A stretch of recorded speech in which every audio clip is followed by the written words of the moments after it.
yakolera wa Ivan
Together within this house.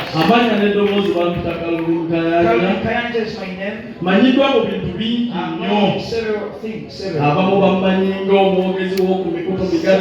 Know me as a social media blogger. Know me as an activist. Others recognize me as one that tells people. Others know me as a supporter of the government.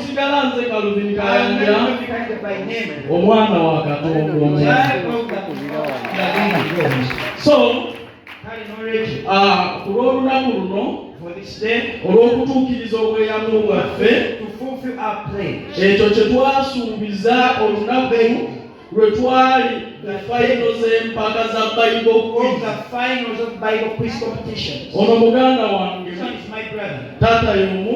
Same mother, same man. We have different callings. Although we are both going to be. One day, we were amidst operation. Mama waffe yatukuliza mu kirombe wali. From Kirombe. Ngere kituweezaawo. And while we were there, chupa ya wala jatunda because of the alcohol she was setugenda kuzira esesi ne tusoma setunda mubala ne twebaka come and sleep from the bala mama waffe mwe yatundira ng'omwenge where our mother used to sell ate teganya amagaga where our household was ngera twebuzabuzaamu bakasitoma bwe bava nga tujja twebaka tetwalina mufaliso wadde bulangiri fomu zetwagattagatta ne twebaga ne muganda wawe n'abalala naye Katonda mu kibi ekyo teri biffe mu famire yaffe anoolatuwatuula nti mu byonna out of all that, wadde ng'omwenge twagupimanga sigala twagutundanga enjaga twabaginyweranawo nga wetuli amalwa bbiya yenna kimu teri muzibu gwatukwata twegatta ku buweereza bwa God's Love. We parted with God's Love ministry. Ne muganda ngono ne mugamba nze mpulira okuyitibwa kwennyina munda munze kwa kuweereza Katonda financially nga mpita mu ssente ne bangamba nti nze njagala kubeera mubuulizi wa njiri nakyama nze sikiwulira mpulira kyansimbi kino. So we yatandikawo empaka za Bible yene ttiimu ye najala ngamba ninayo kino ne mugamba ate nze omanyi okuyitibwawo nze mpaka tujja kuzisapooti era ezise zibeerangawo nteeka mu miliyoni emu n'ekimu eba byaziwangudde n'ebirala byonna n'enyigiramu era omukyalo ono lwe yawangula si gwe mulundi ogusoose yawangula eri era n'empaka ezo bwe baalangiridde omuwanguzi twaliyo naye ne tusuubiza nti olw'omulimu omukulu omuntu ono alina omusumba we era eriyo ne basaba nabo bakuŋŋaana nabo katuteeke tubalage Katonda byakola so byebigere bino bwe twali eri twasuubiza nti ekirabo ekijja okuva mu nze kya miliyoni emu n'ekitundu kubanga tukirabyeko abantu batandise obulamu ekyatuwezangawo kyuba yawola yalinga ya 12 nekamama agiseka ku 2,255 netusoma naye kutukwata omuwala omutoolo bwe tumanya obulungi nti alimu ensigo ya Lwakatonda ne tumuwa miliyoni 1.5 million ng'ekirabo as a gift. nkimanyi ng'empaka balina bye I bamuwa believe the things they gave her. nze ng'omuntu But me as a person, nkiwulira mu nze I felt si miliyoni emu n'ekitundu wadde esobola okukyusa obulamu bwe her life. ne tugamba tetujja kukoma awo So we're not going to stop there. eyo nno kyaki erimu katonda bw'abantu asobola okuva mu kyaki n'abantu bayita okukyaki And with the Bible. hatu batwalire obutebe Please. They say let's take the chairs. era twasuubiza obutebe 100 We promised 100 chairs. tuze tutaaganyirizibwamu We are being disturbed somewhere. olwali tutuusizza obutebe 50. 50 chairs are here. saba obutebe obwo mu musombe Please bring all those chairs here. bujje wano Let them come here to tuwandule and ekyaki introduce them to the church.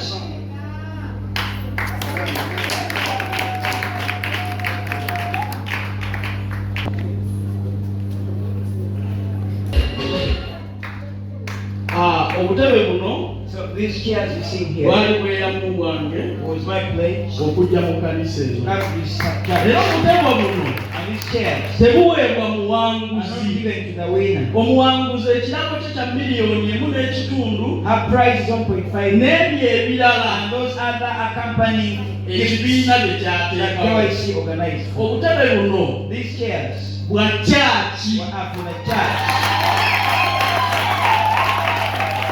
era njagala And okusaba I want to request omusumba Pastor, bishop ne and maama Bambi, mbakwase obutebe buno I to them these nga chairs mbeebaza omulimu omukulu for the great gwe work bakoledde they obwakabaka have bwa done for the katonda kingdom of the living bannange God. ffe tulabye ku We katonda have ng'akola seen tulabye katonda ng'akyusa katonda atusumuludde atuyimusiza atukulaakulanyiza atuyambye He has mu helped nsi us in this world. so nja kusaba So please I request. simanyi bwe tugenda I kukikola don't know how you're gonna do it. oba tunaakwatayo akatebe kamu Whether you're gonna get a chair, naye but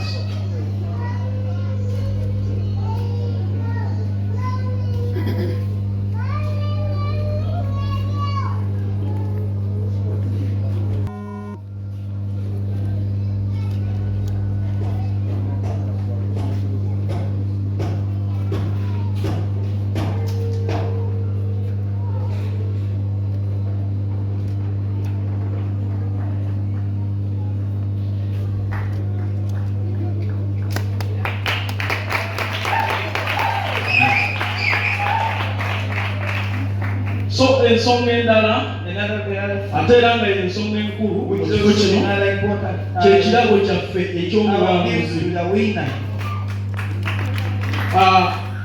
ensawo eno gyenkutte Bible which I'm holding here. erimu miliyoni emu That's n'ekitundu 1.5 million. gyenyamba buli muwanguzi owa Bible quiz Bible quiz. era And omanyi mulimu abantu abagayinza ebyomu bbaasa tebiwera I know you say the envelope it can be small. ebyaffe byakwerufu For us, you want to be zino the bagenda kuziggyamu they are going to get this money. omuwanguzi waffe The azibalemu winner shall count it nga zeezo when it is indeed 1.5 million.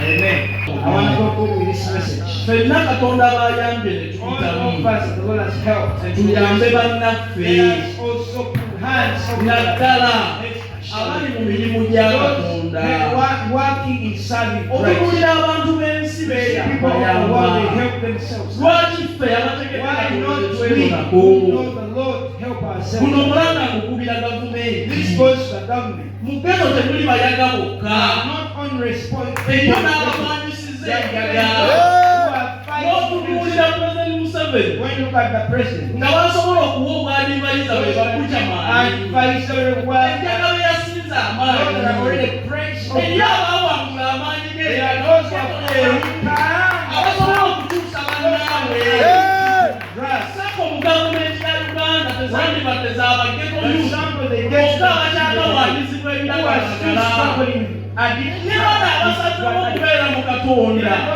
ne beekuuma ku kitangaala ne bakola ebikulu mu nsi yaabwe ne mu bulamu bwabwe nabo twetaaga okuwulira nga bamuwaddeyo akawunti twetaaga okuwulira nti geno n'akulira Samuel yakyeko mu kyaki n'akwata ku bavubuka abeekulire mu kitangaala.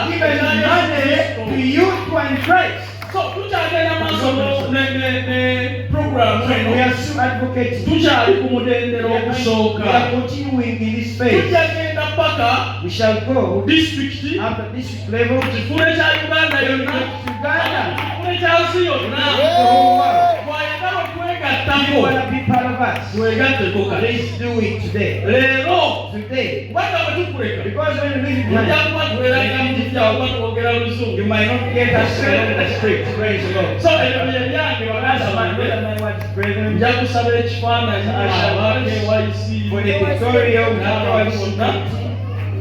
Amen.